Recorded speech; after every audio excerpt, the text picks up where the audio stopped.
not having a performance for a little bit. I stabbed myself by accident and had to get stitches, and I got busy. So, back at it. This week's performance is to open. Are you living a meaningful life? I believe so. It's hard to decide if meaningful is meaningful to everyone else in the world, to a bigger cause, or just as far as your own little life is concerned. Um, I think that I'm doing pretty good with what I've got, and I'm perfectly content with how my life is going. What's the one thing you cannot live without? Well, besides the standard answers of shelter, food, and water, um, I could live without my husband, but it would suck. Life would be worse than it was before I met him because I got the taste of having someone that cares for me and is there for me, and then it would be taken away. So, as far as things I truly can't live without, something to work on, something to keep my mind busy. When is it okay to break the law? It is okay to break the law if the law puts a group or a person at risk for not being taken care of or they're being marginalized. If the law is written by corrupt individuals and it is only written to take care of a select few, then the law should be broken in order to help the greater good. I also am okay with vandalizing things in certain situations. Street art is cool. Tagging is lame. Uh, Anything that is harmful to someone else shouldn't be broken. But spray painting a nice picture onto the side of a community-owned wall, not a big deal. What do you want your final words to be? End quote. What inspires you?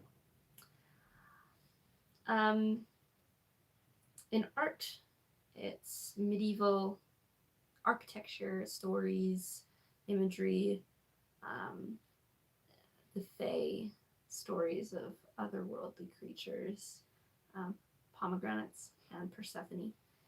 In day to day life, um, what inspires me to just live is the responsibilities that I have to other people. What do you think are 5 beautiful things? 5 beautiful things: mountains, the ocean, mushrooms, um, pomegranates, and my husband. What makes you feel empowered? I feel empowered when I stand up for myself, and more importantly, when I stand up for other people. I'm very timid person. It takes me time to think about actions that I'm going to perform. So when I can snap out of that and just say what I want to say or do what I want to do and not feel bad about it, I feel I'm on top of the world.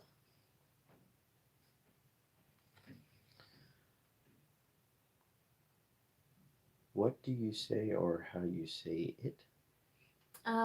What matters most? What you say or how you say it? Mm. How you say it.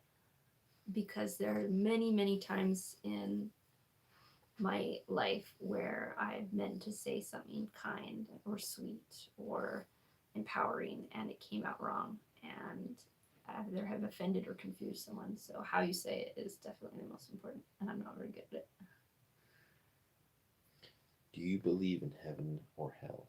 I do believe in heaven and hell, but I think that most modern and ancient cultures put a large emphasis on heaven or hell.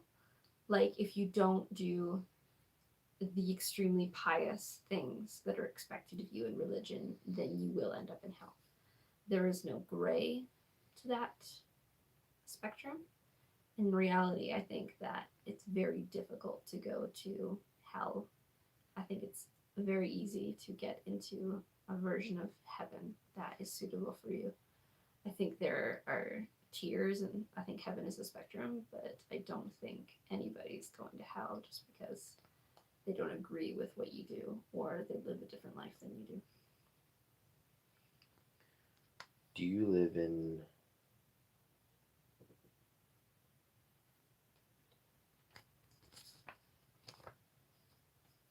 Sean? Oh. Do you live to work or work to live?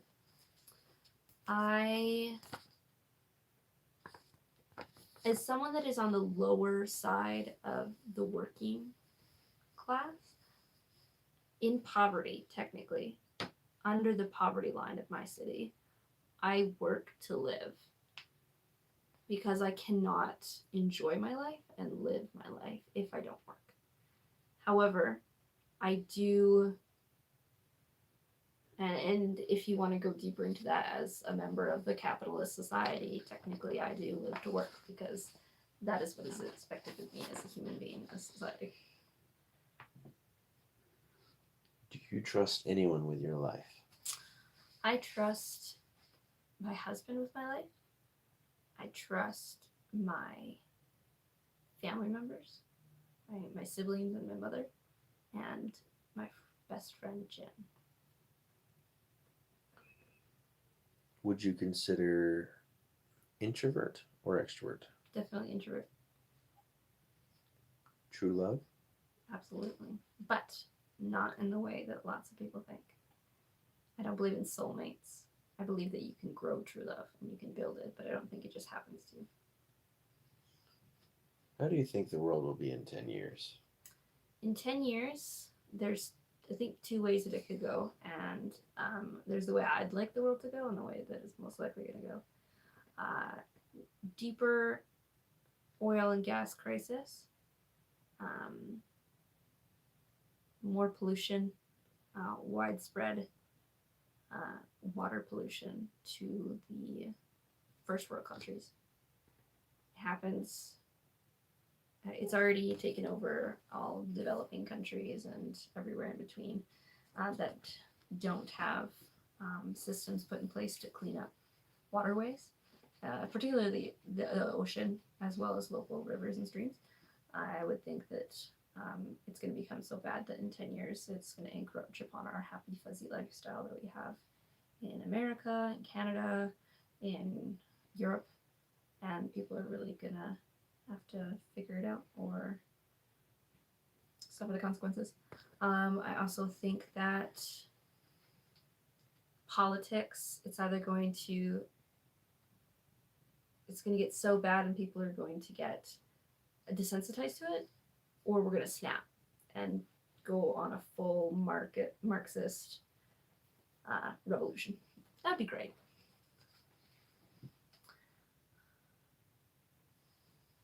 Oh, if I could know the time and the way that I would die, would I want to know? Absolutely. Because then I could stop worrying about it. I spend most of my life thinking about death, and not the way that I'm worried about dying, that I'd rather be dead than being living. So if I knew when it was going to happen, then I could bugger on and continue my life knowing that it was going to happen at some point. And I could do all the things that I wanted to before I could finally peace out, go hang out with the aliens. What is something you will never experience? I will never experience polio because I got vaccinated. What's the first impression of you?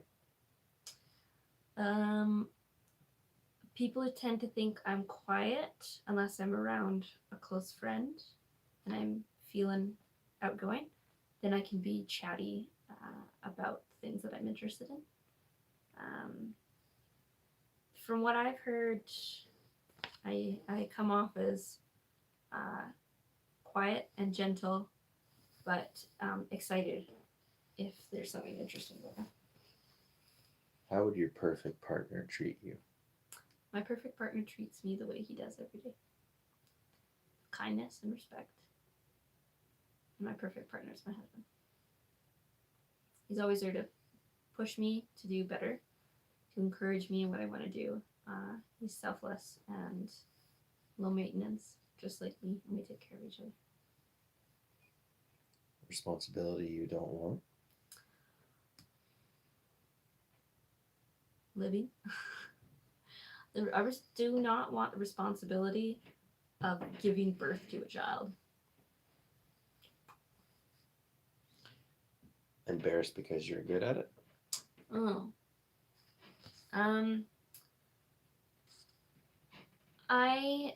I'm good at a decent amount of things. I'm mostly I'm good at art. That's what I do. It's my job. That's why I'm good at it. It's because I put thousands of hours of practice into it.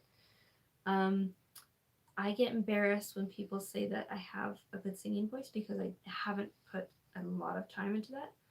I practice and I do think I sound pretty good, but it embarrasses me because I am shy and I don't share that very often. So when I do sing and people say it sounds good, then it embarrasses me.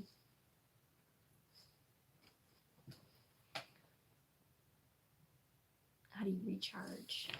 How do I recharge? Staying at home, watching Netflix, scrolling on my phone, being in my hermit house, not going outside. Top achievements so far? The top thing that I have achieved in my life so far, I graduated from my bachelor's of fine arts, and I think I'm the first one in my immediate family to get a bachelor's. Other members of my family have gotten diplomas or schooling degrees, but I got my bachelor's, and I'm really proud of that. Something that offends you? Offends me is when people out there in the world think it's Christian to say that because they do something different or they do something that's against their religion, that they're going to hell. Or they think that they can treat someone else horribly just because they don't agree with their lifestyle choices. To say that you hate someone or that God hates them just because you don't agree with them is the most unchristian thing that you can do, and that personally offends me. Culture you're ashamed of? Part of my culture that I'm ashamed of is, as a white person, all of the racism that has come with colonialism and my entire race's history. Unfortunate. Something that I'm angry about from living in Canada is our history and our continual lack of respect for the Indigenous people of this area of the world. We have an entire history of being racist and treating them horribly, and that hasn't gone away. It's changed the face of it, but it hasn't gone away. And most recently, with the Alberta election, there were people in the crowd that were booing the Indigenous leaders. And whoever you are, I hope you get the karma that comes from it. To open